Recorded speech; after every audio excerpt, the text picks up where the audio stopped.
좋은 부모가 되려면 이렇게 하라. 이 시간 잠시 마음을 내려놓고 부모됨이라는 깊고도 소중한 주제에 대해 함께 성찰하는 시간을 가져보려 합니다. 부처님께서는 부모의 역할을 단순히 자식을 키우는 책임이 아니라 인간으로서 가장 깊은 사랑을 실천하는 길이라 말씀하셨습니다. 하지만 그 길은 쉽지 않습니다. 때론 화가 나고, 때론 지치고, 때론 자식에게 상처 주는 말도 하게 됩니다. 내가 사랑하는 만큼 집착하지 말아야 한다. 이것은 부처님께서 자녀를 대하는 마음에 대해 주신 깊은 말씀입니다. 사랑이 집착으로 바뀌면 우리는 자녀의 인생을 대신 살아주려 하게 됩니다. 그들의 실패를 막고 싶고 그들의 고통을 없애주고 싶지요. 하지만 그것은 자녀의 삶을 빼앗는 것입니다. 부모의 진짜 역할은 무엇일까요? 부처님은 말씀하셨습니다. 자식은 부모의 소유물이 아니며 그들은 각자의 업을 따라 살아가는 존재이다. 우리는 자녀를 통해 대리만족하거나 그들이 잘 되기를 바란다는 명분으로 통제하기 쉽습니다. 하지만 자녀는 우리의 인생을 대신 살아주는 존재가 아닙니다. 좋은 부모는 자녀에게 살아가는 힘을 가르쳐주는 사람입니다. 그 힘은 고통을 이겨내는 힘이고 자신을 소중히 여기는 마음이며 남을 배려하고 존중하는 태도입니다. 성적에 집착하는 자녀를 바라보며 한 어머니가 있었습니다. 중학생인 아들이 시험을 망치고는 울고 있었습니다. 엄마, 나는 왜 이 모양일까? 친구들은 다 잘하는데. 그 순간 어머니는 조용히 아들의 손을 잡았습니다. 그리고 이렇게 말했습니다. 너는 시험 하나로 결정되지 않아. 실패할 수도 있어. 하지만 엄마는 내가 그런 실패 앞에서 자신을 얼마나 사랑하는지를 더 보고 싶어. 그 말에 아이는 처음으로 눈물을 멈췄습니다. 부처님은 말씀하셨습니다.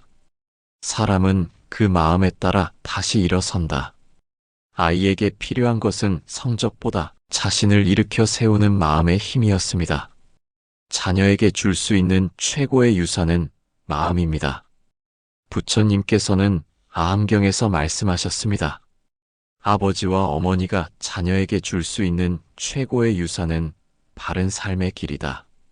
바른 삶이란 무엇일까요? 그것은 정직한 마음, 남을 해치지 않는 말, 자기 감정을 억압하지 않고 조화롭게 다루는 삶입니다. 우리가 이런 삶을 살아가는 모습을 보여주는 것, 그것이 자녀에게는 가장 큰 가르침이 됩니다. 말은 기억나지 않지만 부모의 삶은 자녀의 마음속에 깊이 새겨집니다. 부모가 먼저 마음의 평화를 배워야 합니다. 자녀와의 관계는 거울과도 같습니다. 부모가 늘 불안하면 아이도 불안합니다. 부모가 항상 화가 나 있으면 아이도 점점 마음의 문을 닫게 됩니다. 그러니 부처님은 말씀하셨습니다. 먼저 자신의 마음을 다스린 자만이 남의 마음을 이해할 수 있다. 부모가 먼저 평온한 마음을 갖기 위해 노력해야 합니다. 부모가 자녀에게 전해야 할 3가지 마음을 안내해 드릴게요. 첫 번째 신뢰입니다. 너는 충분히 괜찮은 아이야. 두 번째 여유입니다. 실패해도 괜찮아. 다시 하면 돼. 세 번째 감사입니다. 내가 내 아이여서 참 고맙구나. 이 3가지를 마음에 품고 자녀를 바라볼 때 우리는 자녀를 내가 바꾸려는 존재가 아닌 같이 살아가는 하나의 인격체로 존중하게 됩니다. 아이를 바꾸려 하지 말고 내 마음을 먼저 바꾸어 봅시다. 그때 자녀와의 관계는 서서히 달라지기 시작할 것입니다. 이제 잠시 눈을 감고 자녀의 얼굴을 떠올려 봅시다. 그리고 이렇게 마음속으로 말해보세요. 사랑한다. 너를 있는 그대로 사랑한다. 이 한마디가 우리 삶과 아이의 삶을 따뜻하게 밝혀줄 것입니다. 이제는 자녀와의 관계를 망치는 습관들이 무언지 알아보려 합니다. 아이를 사랑하는 마음은 분명하지만 우리는 종종 그 사랑으로 인해 상처를 주기도 합니다. 부처님께서는 이렇게 말씀하셨습니다. 말은 화살보다 빠르고 깊이 박힌다. 오늘은 우리가 자녀와의 관계에서 무심코 던지는 말, 습관처럼 이어온 행동들이 어떻게 자녀의 마음을 닫고 상처를 남기는지를 함께 돌아보려 합니다. 첫째, 자녀를 비교하는 습관입니다. 남과 비교하는 마음은 괴로움의 씨앗이다. 자녀는 있는 그대로의 자신을 받아들이기 어려워지고 늘 누군가보다 뒤처졌다는 열등감 속에 자라게 됩니다. 그 마음은 나중에 자존감이 낮고 남과 끊임없이 경쟁해야 하는 습관으로 굳어질 수 있습니다. 비교는 자녀를 성장시키지 않습니다. 그들을 움츠리게 하고 부모와의 관계에 불신의 벽을 세우게 합니다. 둘째, 비난하는 말투입니다. 도대체 넌 왜 그렇게밖에 못하니? 이런 것도 못해? 정말 한심하다. 맨날 말만 듣고 행동은 안 하지. 부처님은 말씀하셨습니다. 말을 하기 전에 세 가지를 살펴라. 그 말이 진실한가? 그 말이 유익한가? 그 말이 부드러운가? 우리는 자녀가 실수했을 때 올바르게 바로잡고 싶어서 비난을 선택합니다. 하지만 비난은 가르침이 아니라 상처입니다. 가르침은 이해와 기다림에서 시작되고 상처는 조급함과 분노에서 태어납니다. 중학생 아이가 시험을 망쳤을 때 또 이 모양이냐? 넌 왜 항상 이래? 속상했겠다. 다음엔 어떻게 해볼 수 있을까? 부처님은 두 번째를 선택하셨을 것입니다. 말 한마디가 아이의 마음을 닫게도 열게도 합니다. 셋째, 통제하려는 태도입니다. 이건 하지 마. 저건 안 돼. 엄마가 하라는 대로만 해. 사랑이라는 이름으로 자녀의 모든 삶을 조정하려 하는 것. 그것은 결국 아이를 의존적으로 만들고 자기 삶을 선택하지 못하게 만듭니다.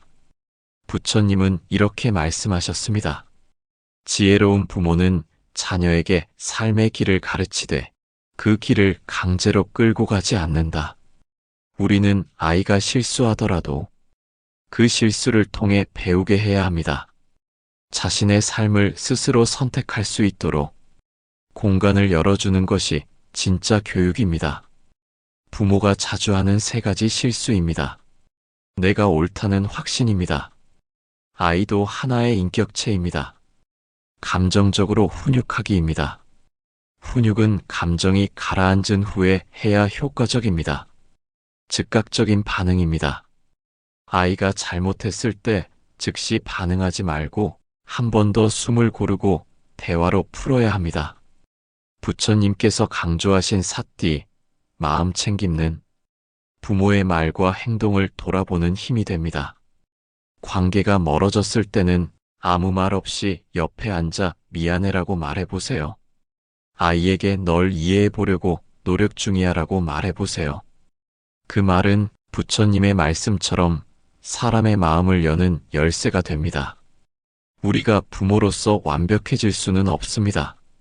하지만 우리는 조금 더 의식적인 부모가 될 수는 있습니다.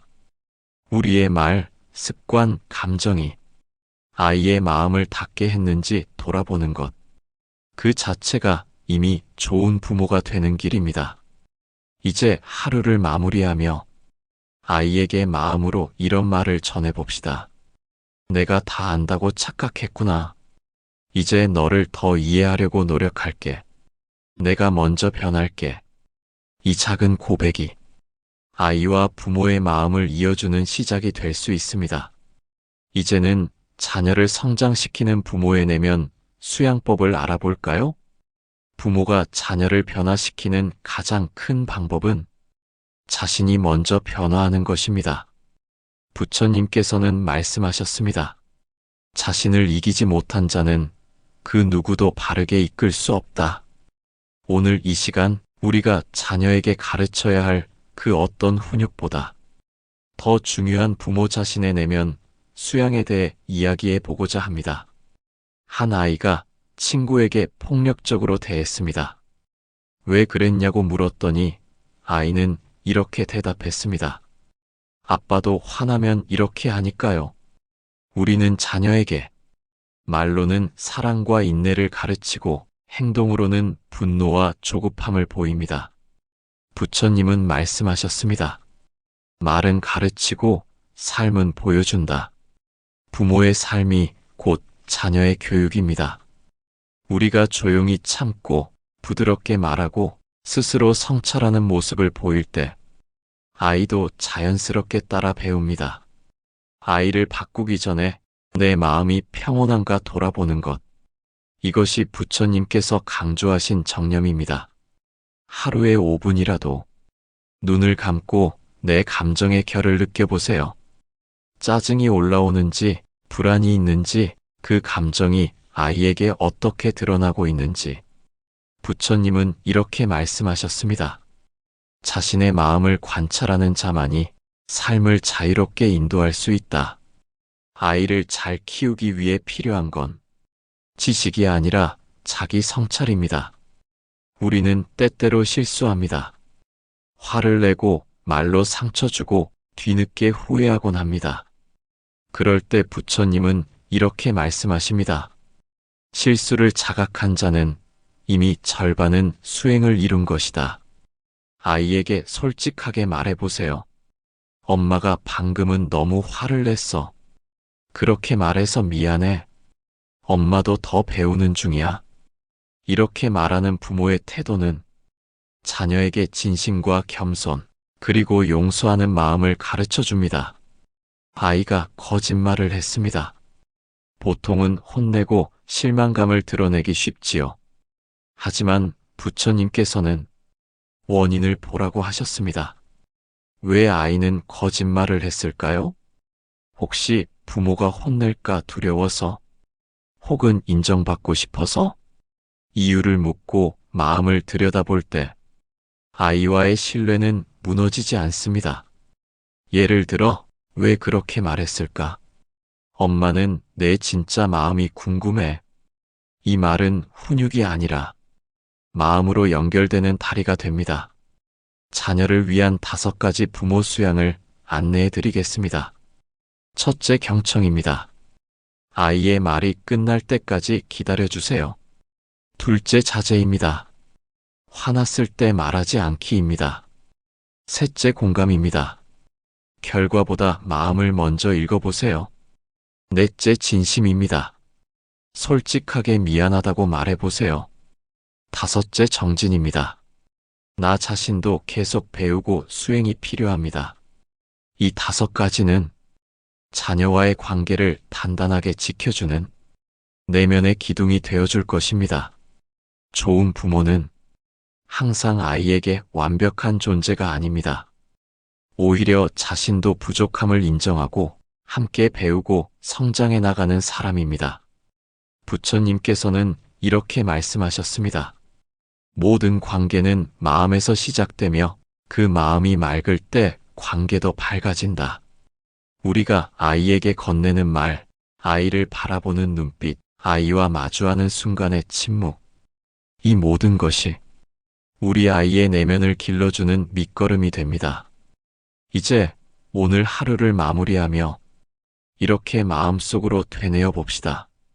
나는 완벽한 부모가 아니지만 사랑하는 부모가 되기 위해 오늘도 수행 중입니다.